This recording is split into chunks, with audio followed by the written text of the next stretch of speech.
I first heard about Have a Nice Death because they just had like a bunch of promotions online, and it just kind of came out of nowhere, and I was like, huh, that seems interesting. You have my attention. But initially it was early access. And while I understand the purpose of it, and I can respect that, I don't really like getting things on early access because to me, you're buying an unfinished product, which while usually early access stuff does get finished, you're basically buying a promise that it'll get finished. And usually you'll also get like the full game if you buy early access, but to me personally, I don't really like that because I want a finished game. I've got plenty of other games to play, so I want a finished game. So I thought, you know what, I'm just going to wait until this is fully out. And then in what felt like no time at all, maybe it was longer than I thought it was, but it felt like, hey, it's on early access. Oh, and now it's the full version's out. Oh, okay, that was sudden. And because I was kind of in between things, and I had the option of either going back and playing one of my unfinished games, playing one of the other unstarted games from my backlog, or just buy a new game and play it. So of course I bought this and played it. And what I didn't realize initially, because I wasn't paying attention, was that this was an action platformer roguelite. I mean, I knew it was an action platformer. I kind of figured that, but I didn't know it was a roguelite until I played it and got through like half an area. I was like, oh, this is what kind of game it is. But anyway, as a roguelite, it has random levels, randomized equipment, stuff like that. Initially, when you start out, you're going to go all the way to the right of the screen, and then you're going to start a contract. And contracts are basically like, hey, you can get this, and here's your trade-off. Or maybe, like, there's some where it's just like, oh, here's nothing, and you can just get this for free. Like, later on, you get better stuff just for free without having to make up for it in some way. Like, sometimes you'll be like, hey, get this, and then you take some damage. Or get this and lose some of your mana. But, there's some where it's just like, here, just take this, and that you can have that. But that's what you get. That's all you're getting. Later on, you can get more contracts. You can get more difficult, but, more rewarding contracts. But, again, that's just kind of the random start to the run. It can be very beneficial or kind of detrimental, but that's how it starts. Then, you're going to go down the elevator, then you're going to choose your main weapon, which is your scythe. And there's a few different kinds, and you unlock more as you go through. The starting scythe, like the basic, unadulterated scythe, that one I never used because there's just other better stuff. It's kind of like when you're playing Hades and like Zagreus starts with his weapons, and then you can give them the aspects of other gods and stuff like that. Like, why would you use Zagreus's versions? They're just not as good. They're boring and they're not as good. So it's kind of like, yeah, you're probably not going to use the scythe very much unless that's just the moveset you like. But me personally, I didn't. I actually like I think it's called the disc scythe, which is basically just a scythe on a string. It's got good range. It pulls enemies towards you. And then I think once you upgrade it a couple times, which you can only upgrade these weapons in run, but once you upgrade it once or twice, you can get % health damage, which is kind of nice. But I do really like the range and the pulling of enemies and whatnot. But yeah, there's a lot of options. There's sickles, which are just really fast, and then there's a double-ended scythe. It's slow but strong. So there's trade-offs to a bunch of stuff. And then along the run, you'll get extra equipment or spells, which is your cloak weapons and your spells. Cloak weapons they have no cost to use, but they are usually on a cooldown, and they're usually. I mean, it kind of depends. It's like any roguelite. Certain things are better than others, but a lot of times it's just kind of it's kind of up to personal preference and what you can do with it. Spells will use up your mana. Sometimes they'll still have a cooldown, but they'll use mana. That's the key difference there. As for your mana specifically, if you use up, normally your mana will refill, but if you use up all of your mana, there's a waiting period before it starts refilling. So I guess that makes it. That's kind of the trade-off for using spells, just so that you don't spam them, because there are some pretty powerful spells.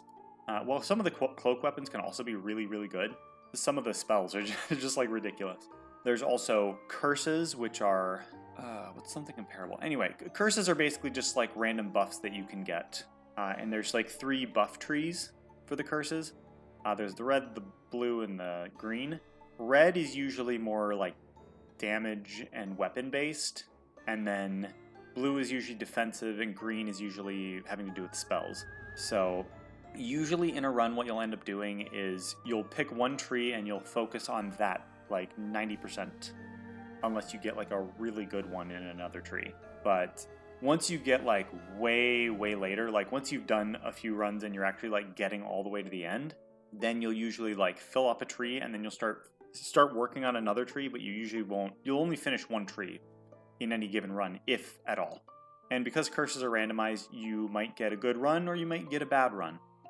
Red tree, usually it's like scythe and cloak damage, so it's like, hey, your scythe and your cloaks, you just want to do more damage or whatnot. Usually there's a couple other extra effects, like, oh, use a cloak weapon, throw like an axe or something. That was like the first one I got, I think. And then the blue one, it's kind of like, hey, gain defenses, or there's like a later one in the blue tree that have a chance to spawn a healing. So the healing items are animas, and they're basically just like, hey, you incur injuries, and then you can re-heal your injuries. And if you get a gold anima, which is like 2 blue ones doubled up, then you can like heal, like you can like pure heal some health, which is like past your injuries. And like you have like gray and black areas in your health bar once you like get hit. Blue ones will heal the gray area, yellow ones will heal, or gold ones will heal the black area. Which that took me a while to figure. There's a lot of this that took me a while to figure out because it was just so complicated and it didn't like tell me explicitly. So it takes a little figuring out. They do tell you a little bit right away, but this took some figuring out for me. But yeah, there's some other blue ones. I don't know. I think blue ones also have to do with like, oh hey, like you have a dash where you can dash through stuff and like have a short invincibility frame.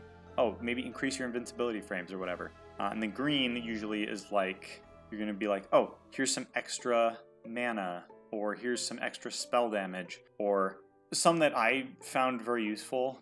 And there's a couple of these in other trees as well, is infuse. Infuse is kind of in every tree, but like which things you can infuse are in different trees. Like I think in the red one you can get frozen, in the blue one you can get burn, in the green one you can get like lightning or like spawn butterflies to like home in on enemies. Honestly, it kind of depends on what your build is, but certain like each effect will usually tell you what it does, but certain effects are really good for certain things. Infuse is really good if you have a lot of swift like attacks, like swift multi-target, not multi-target, but like multi-hit attacks. So like the sickle weapon, I would use that because it's really fast, and then each little hit on an enemy adds infuse. So it's like, hey, are you spawning lightning per infuse? Here, just a bunch of lightning strikes, just like one after the other. And infuse works on spells too. So if you get like multi-hit spells, that kind of stuff gets really strong. There's also this effect where it works off of termination, which is basically you kill an enemy and then you get this effect. There's some that will deal damage around them. There's some that will spawn things to hit. There's some that'll just restore your mana. So if you have like a really spell-oriented build, you can use a spell with an infuse, and then it will hit an enemy like a million times. And then once it kills them, then you'll respawn your mana, which is really good because a lot of spells use a lot of mana. So yeah, like any roguelite, it really depends on what curses you can get and what equipment you can get. I would say the curses and the equipment are like the 2 biggest things because, if you don't have good equipment, you're not going to like do a lot of damage, you're not going to be able to have a good rhythm, and if you don't have good curses, you're just not going to be powerful enough to get through things. I really liked spell-oriented builds, but there's a couple occasions where they just don't really work. There are some curses that really double up on cloak weapons, there's some that really double up on curses, or not curses, on spells. So sometimes you'll go full spell build, sometimes you'll go full cloak build, sometimes you'll have like a hybrid of both. It really depends. But what I found I had the most success with were the blue curses. If I could get a full blue curse tree, that's where I found I most often had success. Because more defenses means you're not going to die. There's like one thing in the red tree where it's like, hey, gain +1 maximum health per time you get hit. And then if you add that on with the one where it's like, oh, generate a healing anima when you get hit, or like have a chance to. I was able to like, I just finished a run today where I literally got like 500 HP, which is a lot, like a whole lot. But I got like 500 HP by the time I got to the end. And then it's like, I fought the final boss. I'm like, this boss can't kill me. So I've had a lot of luck with that. And it was like, I think a blue tree is how I got the furthest in my like first finished, well, sort of finished run. There's like a finishing point where it's like, hey, you quote unquote finished, but not really, because you still have to go finish the final boss. It's really weird. There's a couple points in the game like that where it's like, you finished, but not really. Now go finish for real. Oh, you finished again, but not really. Okay, finish for real. It's like, can I just like, can you just let me go? Like, stop telling me I finished and then not finish. But anyway, moving on. Each level that you go through is going to have like a bunch of enemies. Earlier areas are pretty easy enemies. As you go further, they're going to get a little tougher. They're going to have more capabilities. Certain areas, I think, have some really, really annoying enemies, but, you know, that's the way things are. And certain curses will sometimes give enemies buffs, or will give you other downsides. And sometimes you can get rid of those, but you have to get penalty removers, basically. And each floor you go to is going to give you something, like, yeah, curses, equipment. Sometimes it'll give you curse rerolls, which you can like, oh, I don't like any of the curses on here. Here, let me flip for another one. Or, hey, it'll give you an anti-penalty. Here, let's just get rid of that penalty on this one. You can also get in-run money. You can get out-of-run money that helps you buy new equipment and spells. There's the shop, which lets you, you know, buy one equipment item, a healing item, and usually a free, well, not a free curse, but like buy a curse. Then there's the control room, which lets you upgrade your weapons and spells. Honestly, I would hold on to, so the in-run money is called Solary. I would hold on to your Solary and any prismiums you get, which is like an extra like little thing. Save those for the control room, because weapons can be upgraded, in, like your main weapon can be upgraded in 2 different ways, and then equipment and spells can be upgraded in one way. But each time you upgrade them, the price gets more, but also those upgrades can get really, really good, and they're necessary if you want to like have a good run. Like on top of upgrading damage, sometimes it will give certain things extra effects, and some of those effects are really, really good. So yeah, you'll go through each of the areas. You'll do a bunch of floor where you'll fight some enemies. You'll go through the floor and you get to the elevator. You'll pick the next floor to go to, and it'll be like equipment storage, Solary or Prismium deposit. There's a hazardous floor, which is something random, but usually you get something good at the end of it. There's intriguing floors, which are, you know, like random challenges. Usually it's like, don't get hit, and then you'll either have to go through like the spike maze or like fight a bunch of enemies. There's anima deposits where you can get your healing stuff. And then there's Thanagers, which are like your mini bosses. I'm going to say on your first few runs, don't fight the Thanagers because they are tough. Honestly, I would say, while you usually get some really good stuff for beating Thanagers, and you usually get a curse afterwards as well, they can be run killers. Even some of like the main bosses are not as tough as some of the Thanagers, in my opinion. And then your main bosses are the Sorrows, which, you know, they're bosses, so they're pretty tough, and they usually have 2 phases as well. In fact, I think only the first boss doesn't have any, and it doesn't have a second phase. But every one after that does. Anyway, after you beat the first boss, then you can kind of start picking which area to go to, and different areas will give you upgrades to your next curse in different fields. So for your first 2 choices, you get to pick between red and green curses to upgrade next. I don't know what the upgrades do because I haven't really looked into it, and I haven't noticed much of a difference, but, you know, depending on what kind of run you want to go for, it'll give you different benefits. I did find that certain bosses or certain areas, like some are tougher than others. So for me, like in the first choice of area to go to, I found that the green one, which is the pollution, I think the industrial pollution department, because you got departments because, you know, this is a Death Incorporated, it's a company. I found that the internal pollution department was the easier of the 2, but maybe that's just because I got used to it. And then the second one is the physical illness or the addictions department. And if I'm going to be honest, the boss for the addictions department is a nightmare. And there's like a certain enemy in the addictions department as well that is also just a nightmare. So I don't know, I wouldn't do that one normally, unless I'm doing a spell-oriented run. And then the next one you have to beat, and then you can get a choice for that area, and that one's between red and blue, which is, I think that's the only one that you can choose a blue upgrade department. I'm not gonna say too much to spoil that, but yeah, you can kind of customize your run in a lot of ways. But as per usual with any roguelite, like, it really heavily depends. Did you get a good start to your run? Yes? Okay, then you're probably gonna get pretty far. Did you get a bad start to your run? Okay, you're not gonna make it very far. You're gonna get busted pretty quick. So yeah, once you fully run out of HP, you'll show back up at the office, and then you can kind of like start a new run. Usually what I'll do is, so the out of run currency is ingots, I think. It's like these gold things, and you'll basically use that to buy more equipment and spells. If I may make a recommendation, buy one and then go start a run, because I made the mistake of buying multiple, but anytime you buy a new equipment, you can start the run with that. And gotta say, it's very nice. Very nice starting a run with something specific, and you can kind of get used to that. Whereas certain things, I bought them, and I didn't pay attention, and then I couldn't really use them after that because certain things are very rare, because they have like commonality and rarity and stuff like that. So certain spells and equipment you're not going to see very much, which is frustrating because there's certain things I saw all the time, and I gotta say, they got really annoying to see all the time, because a lot of the common ones, not all of them, but a lot of the common ones, I did not like using. They were not fun to use.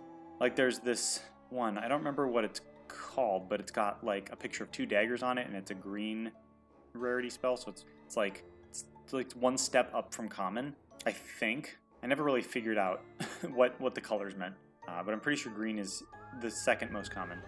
Yeah, it's got those 2 daggers, and it like applies poison. I get that one all the time. It's not even a common one, and I get it all the time, and it is so frustrating to see all the time because I don't like using it. It's not bad per se, but I don't like it. Something I forgot about.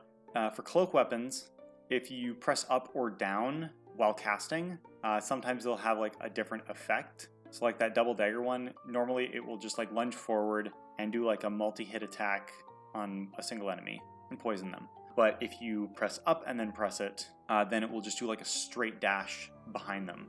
It will still poison, but yeah, and it'll just do like one hit. But yeah, there's a lot of those like random little effects. Like there's a spear one where if you hit up, it'll like just shove the spear up and it'll hit enemies above you. But yeah, like there's a lot of fun weapons to use. I think one of my favorite cloak weapons was the Slaymore, which is just a giant sword. It looks like a giant buster sword, and it just does a ton of damage. I think it's also good at certain enemies can be staggered. I think even a lot of bosses can be staggered, but it's hard to stagger bosses. And then one of my favorite spells that you have to I think you have to unlock the Slaymore as well. But one of my favorite spells you have to unlock basically just shoots a bunch of beams of light and then homes in on enemies. And to do that with an infusion, ooh, it's nice. But yeah, and one thing that struck me about Have a Nice Death is that early on, with a roguelite where you have to continuously upgrade your character and get better, Have a Nice Death has a level system where you can get up to level 20. I found that it was pretty hard, especially early. Yeah, you're gonna fail a lot of runs early because you don't have much stuff unlocked. But I got to a point where I hadn't fully finished a run yet, and I was up to level 20. I was at the max level, and I couldn't level up anymore, and I still had yet to fully finish a run, which was kind of baffling to me, and I was on the normal difficulty mode. Each time you go through a run, you can also make progress towards certain equipment and have checkpoints so you can buy them for less ingots. But leveling up is the main way that you progress and are able to do runs better, and unlocking equipment gives you that more variety so that you can better customize, hopefully, if you're lucky. Yeah, I got to a point where I was just that's not good. I'm on the normal difficulty and I'm struggling immensely. You can play on easy difficulty once to get a lot of progress in one equipment slot, I think, or something. But my goodness, I was kind of shocked how difficult it was. I was normally I don't struggle on normal mode with anything, unless it's Dark Souls, and you're supposed to struggle with Dark Souls. But even now I'm so used to that type of gameplay that, even if I'm struggling at first, it doesn't feel like it because it just feels like I'm getting used to the game. But with this one, I was 40 some runs in and I hadn't finished a run.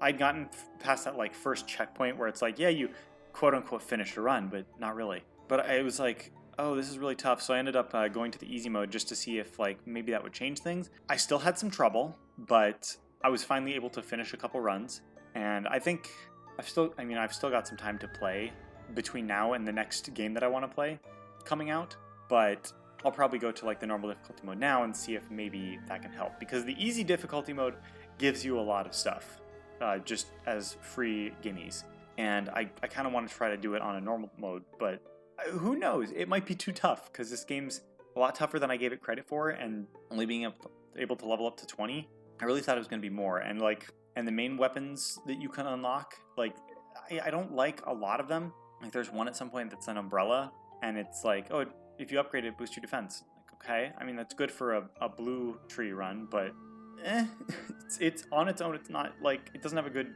like moveset, so I don't know. Yeah, I do like it. I love the aesthetics. The more like enemies you defeat, you can get like lore. I didn't really find the lore or the dialogue all that exciting, so I just kind of gave up pretty quickly. I'm not usually one to look too deep into lore a lot of times, but I don't know. It's kind of weird. There's a few names of characters in the game that feel like, oh yeah, this is a clever pun. And then there's some where it's like, this is just like a normal name. I don't get it. Like one of the Sorrows is named Hector. Oh, okay, all right, cool, I guess. But yeah, there's a lot of like office culture jokes, which is something like, for the most part, like I've never really been in an office job, so I don't get it. I don't get a lot of the jokes. I mean, I get some of them, but I don't know. But yeah, it kind of starts out tough. Like I'm still having a tough time with it, but I did still have fun. It is a fun game. I like the aesthetics. You know, cute with dark undertones is my jam. So of course I wanted to play it. And you know, even once you finish your first run, there's still more to find. Like there's a secret final boss that you can fight, which I finally beat that today. I mean, there's still more that I still haven't talked about. Like I don't even think I mentioned the break rooms, which are things that you get in between bosses. But I mean, there's a lot to this game. It's really fun.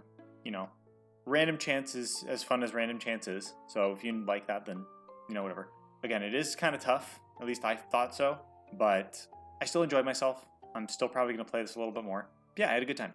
I think I had more to say, but I kept getting texts and calls in the middle of trying to make this. So I don't know. I'm just going to cut it off there. I've already been talking for like 30 minutes. Who knows how long it's going to be when I cut it down. But anyway, thank you for listening, and I hope you have a great day.